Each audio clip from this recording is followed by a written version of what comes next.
మీరు ఆశ్చర్యపోయే విషయం ఏంటంటే, అసలు వాటిని చేసిందే దేవుడండి. అది నమ్మం మనం. సృష్టిని చేసిందే దేవుడండి. దాన్ని అంగీకరించలేరు కొంతమంది. దాన్ని అంగీకరించడానికి మనస్సు రాదు కొంతమందికి. ఇక స్టార్టింగ్ పాయింట్ దగ్గర ఆయన యాక్సెప్ట్ చేయనప్పుడు ఇక ఎంత చెప్పినా ఏం ఉపయోగం అండి?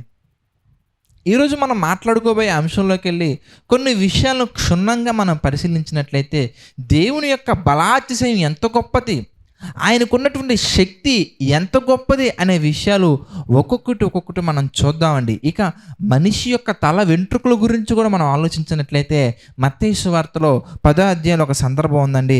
అది కూడా మనం చూద్దాం. మత్తయి సువార్తలో 10వ అధ్యాయంలో మనం చూస్తే 30వ వచనం మనం చూద్దాం. మత్తయి సువార్త 10వ అధ్యాయము 30వ వచనం మనం చూస్తే, మీ తల వెంట్రుకలన్నీయు లెక్కింపబడి ఉన్నవి. మన తల వెంట్రుకలన్నీ కూడా లెక్కింపబడి ఉన్నవి.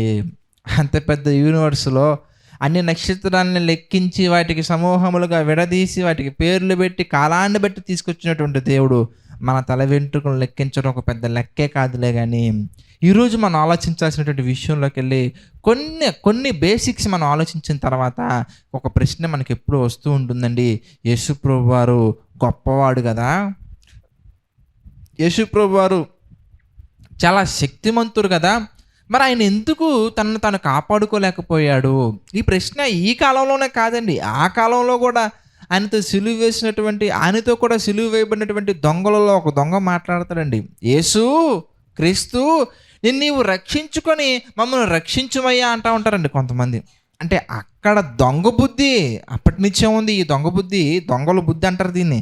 ఈ దొంగ బుద్ధి అప్పటి నుంచే ఉంది. అయితే వాళ్ళ కోసం కాదులే, కానీ సహజంగా మనకి ప్రశ్న మనకు వచ్చినప్పుడు ఆ ప్రశ్నకు సత్యాన్ని అన్వేషించే వారికి, వాక్యాన్ని తెలుసుకోవాలనుకునే వారికి, ఫ్యాక్ట్ అండర్స్టాండ్ చేసుకునే వాళ్ళకి ఈరోజు సమాధానం చూసే ప్రయత్నం మనం చేద్దాం. సమాధానం చూసే ప్రయత్నం కాదండి, సమాధానాన్ని మనం తెలుసుకుందాం. అయితే దేవుడు ఎంత శక్తిమంతుడయ్యా, ఎంత గొప్పవాడయ్యా అని మనం ఆలోచిస్తే my dear brothers and sisters, నిజంగా ఆశ్చర్యాన్ని కలిగించే విషయాలు మనకి బైబిల్లో నుంచి కనబడుతూ ఉంటాయండి. వెంట్రుక రంగును కూడా మార్చలేనటువంటి శక్తి మనదే. దేవుని యొక్క శక్తి ఎంత గొప్పదయ్యా అంటే విశ్వాన్ని సృజించినటువంటి శక్తి దేవునిది.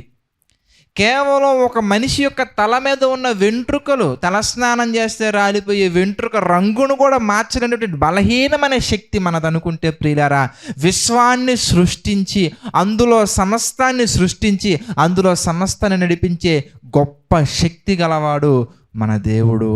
అందుకే మీరు చూస్తే అపోస్తుల కార్యాల్లో కొన్ని సందర్భాలు మనం చదువుదామండి. అపోస్తుల కార్యాలు 17th చాప్టర్ మనం చూస్తే 24వ వచనం మనం చూద్దాం. 17వ అధ్యాయము 24వ వచనం మనం గమనించినట్లయితే అక్కడ దేవుని యొక్క శక్తి మనకు కనబడుతూ ఉంటుందండి. అపోస్తుల కార్యాలు 17వ అధ్యాయము 24వ వచనం మనం చూద్దాం. జగత్తును అందలి సమస్తమును నిర్మించిన దేవుడు. జగత్తును అంటే ఈ సృష్టిని మన కంటికి కనిపిస్తూ మనం తెలుసుకోగలిగినటువంటి ఈ 4% మాత్రం కాదండి, కనిపించకుండా ఉన్న సుమారుగా 96% మాత్రమే కాదు, ఈ సృష్టిని అందులో ఉన్న సమస్తాన్ని దేవుడు సృజించినటువంటి చేప కూర వండుకొని తింటవచ్చు, కానీ ఆ చేపను తయారు చేయని చూద్దాం కావాలంటే. ప్రకృతి మీద ఆధారపడకుండా, ప్రకృతిలో ఉన్నటువంటి ఏ ఎలిమెంట్ మీద నువ్వు డిపెండ్ అవ్వకుండా, ప్రకృతిని అసలు యూజ్ చేయకుండా ఏదైనా ఒక కొత్త విషయాన్ని ఇన్వెంట్ చేసి చూద్దాం, డిస్కవర్ చేసి చూద్దాం. వాట్ ఎవర్ నువ్వు దానికి ఏ పేరైనా పెట్టుకో, కొత్తది కనిపెట్టి చూద్దాం. చెమట బొట్టును కూడా మనం తయారు చేయాలండి. దేనిని మనం చేయలేం, కానీ జగత్తును అందరి సమస్తమును నిర్మించిన దేవుడు అంటే ఇంత పెద్ద విశ్వాన్ని, ఆ విశ్వంలో ఉన్న సమస్తని నిర్మించిన దేవుడు ఆయన గొప్పవాడా? వెంట్రుక రంగును కూడా మార్చలేని మనం గొప్పవారమా చెప్పండి? ఎంత పెద్ద ఏ టెక్నాలజీకి వెళ్తే ఏం ఉపయోగం అండి వెంట్రుక రంగును మార్చలేనప్పుడు? ఎంత పెద్ద వర్చువల్ టెక్నాలజీలోకి వెళ్తే ఏం ఉపయోగం అండి వెంట్రుక రంగునే మార్చలేనప్పుడు? ఎన్ని వెంట్రుకలు ఉన్నాయో లెక్కేయగలమా పోనీ మనం? ఆలోచించండి ప్రియులారా. దేవుడు అద్భుతమైనటువంటి అధికమైనటువంటి శక్తి గలవాడు. అంతేనా? కాదు ప్రియులారా. ఇంకా చూద్దాం. అపోస్తుల కార్యాలు 14వ అధ్యాయం మనం చూస్తే 17వ వచనం మనం చూద్దాం. అపోస్తుల కార్యాలు 14వ అధ్యాయము 17వ వచనం మనం చూస్తే 17th వర్స్ మనం చూస్తే ఆయన ఆకాశము నుండి మీకు వర్షమును, తర్వాత ఫలవంతములైన ఋతువులను దయచేయచ్చు, ఆహారమును అనుగ్రహించుచు, ఉల్లాసముతో మీ హృదయములను నింపుచు, మేలు చేయట చేత తన్ను గురించి సాక్ష్యము లేకుండా చేయలేదని బిగ్గరగా చెప్పిరి. జగత్తును అందుల సమస్తమును నిర్మించిన దేవుడు అక్కడితో ఆగిపోకుండా ఆకాశముల నుండి వర్షమును, ఋతువులను, ఫలవంతమైనటువంటి ప్రతి ఒక్క దానిని కూడా మనకి చక్కగా ఇస్తున్నారండి. చూడండి అపోస్తుల కార్యాలు మళ్ళీ చదువుకున్న 14th చాప్టర్ 17th వర్స్ మనం చూస్తే, అయినను ఆయన ఆకాశము నుండి మీకు వర్షమును అనుగ్రహించుచు, ఎంత చక్కగా ఉందండి, వర్షమును, ఫలవంతమైన ఋతువులను దయచేయచ్చు, ఆహారమును అనుగ్రహించుచు, ఉల్లాసముతో మీ హృదయమును నింపుచు, మేలు చేయుట చేత. ఎంత గొప్పవారండి దేవుడు. నువ్వు ఏమి చేయకుండానే మనకి వింటర్ వచ్చేస్తుందండి, మనం ఏమి చేయకుండానే రైనీ సీజన్ వచ్చేస్తుందండి, మనం ఏమి చేయకుండానే సమ్మర్ వచ్చేస్తుందండి. మనకి ఏమొచ్చంటే సమ్మర్లో సేల్స్ పెట్టుకోవడం వచ్చు తప్ప ఏమొచ్చండి మనకి, వింటర్లో స్వెటర్స్ కొనుక్కోవడం తప్ప మనకి ఏమొచ్చండి.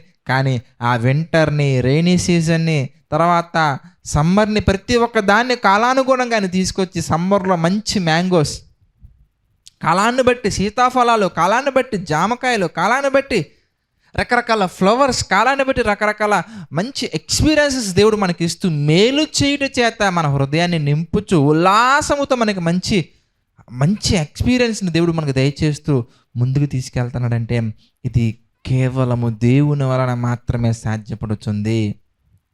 అంతేకాదండి, ఈ సృష్టిని ఆపరేట్ చేసే శక్తి దేవుడికి ఎంత గొప్ప స్థాయిలో ఉందయ్యా అంటే, ఎంత గొప్ప శక్తి దేవునికి ఉందయ్యా అంటే, దానికి ఆయన పెద్ద పెద్ద ఎక్సర్సైజెస్ చేయాల్సిన అవసరం లేదండి. చూడండి, కొన్ని పెద్ద పెద్ద రాళ్ళు మోయాలంటే పెద్ద పెద్ద ఎక్సర్సైజులు చేస్తూ ఉంటారండి. వాళ్ళు బలవంతులను నిరూపించుకోవడానికి కండలు పెంచేసుకుంటూ ఉంటారు. పెద్ద పెద్ద ఎక్సర్సైజులు చేసి పెద్ద పెద్ద ప్రయోగాలు చేస్తూ ఉంటారు కొంతమంది. ఎంత పెద్ద ప్రయోగం చేసినా కానీ సముద్రం దగ్గరికి వెళ్ళి సముద్రాన్ని ఆపమని చెప్పండి చూద్దాం. ఏమండి, బాగా బలం ఉన్నటువంటి కండలు తిరిగినటువంటి 6 ప్యాక్లో 7 ప్యాక్లో 80 ప్యాక్లు, ఎన్ని ప్యాక్లు 2 ప్యాక్లు, మొత్తానికి అన్ని ప్యాక్లను వేసుకొని ఒక పెద్ద బలవంతుని తీసుకెళ్ళి సముద్రం దగ్గర నుంచోబెట్టి అలలు వస్తూ ఉంటాయి కదా, అలలు వస్తూ ఉన్నప్పుడు ఆ అలలని షట్ డౌన్ అని అనమని చెప్పండి చూద్దాం. అంత పెద్ద ప్రయోగాలు చేయాల్సిన అవసరం లేదండి. సుడిగుండం వచ్చినప్పుడు ఎవరిని ఉండనివ్వరు అక్కడ పెద్ద పెద్ద అధికారులు. దేనికంటే ఎంత పెద్ద బలం ఉన్నోడైనా, ఎంత పెద్ద గజ ఈతగాడైనా కానీ లోపలికి వెళ్తే బయటికి రావడం అనేది ఒక ప్రశ్నే. అందుకే ఒక మనిషి ఎవరైనా కానీ సముద్రంలో వెళ్ళిపోతే, సముద్రంలో మునిగిపోతే అతన్ని కాపాడడానికి గజ ఈతగాళ్ళు ఒకరు కాదు, చాలామంది అవసరం ఉంటుంది. కానీ దేవుని యొక్క పవర్, దేవుని యొక్క శక్తి ఎంత గొప్పదో మీరు చూడగలిగితే మత్తయి సువార్తలో మనం లూకా సువార్తలో మనం చూద్దామండి. 8వ అధ్యాయం మనం చూస్తే, లూకా సువార్త 8వ అధ్యాయం మనం చూస్తేనండి 24వ వచనంలో మనకి దేవుని యొక్క పవర్ ఎంత గొప్పదో మనకు అర్థమవుతుంది. మీరు చూడండి, లూకా సువార్త 8వ అధ్యాయము 24వ వచనం కనుక మనం ఈ సందర్భంలో ఒకసారి జ్ఞాపకం చేసుకున్నట్లయితే ప్రియులారా, గనుక ఆయన యొద్దకు వచ్చి ప్రభువా నశించిపోవచ్చున్నామని చెప్పి ఆయన లేపిరి. ఏమండి, 40 సంవత్సరాలు, 4 సంవత్సరాలు, లేదంటే ఎన్నో సంవత్సరాలు, ఎంతో బలం ఉన్నటువంటి వాళ్ళు వచ్చినా సముద్రపు అలలను ఆపలేరండి. నిద్రలో లేచి యేసుప్రభు వారు చేస్తున్న సంగతి మీరు చూడండి. నిద్రపోతున్నటువంటి యేసుప్రభు వారిని మీరు లేపారు. నిద్ర లేపితే ఏమైంది? ఎందుకంటే ప్రభువా నశించిపోతున్నామని చెప్పి ఆయన లేపిరి. ఆయన లేచి గాలిని, నీటి పొంగును గద్దింపగానే అవి అణిగి ఏమైందండి? నిమ్మలమాయెను. నిద్రలో లేచి షటప్ అంటే సముద్రం కూడా నోరు మూసుకుని కూర్చుంటుందండి. That is the power of God. దేవుని శక్తి ఎంత గొప్పదయ్యా అంటే, ఆయనకి ఎంత అధికమైనటువంటి బలం ఉందయ్యా అంటే, ఆయనకి ఎంత పవర్ ఉందయ్యా అంటే, ప్రకృతిని సృష్టించగలరు. ప్రకృతిలో ఉన్నటువంటి ప్రతి ఒక్క దానిని కూడా నోటి మాటతోనే ఆపరేట్ చేయగలరు. కావాలంటే మీరు చూడండి, హెబ్రీయులకు రాసినటువంటి పత్రిక మనకు చూస్తే ఆశ్చర్యాన్ని కలిగించే విధంగా ఒక మాట మనకు కనబడుతుందండి.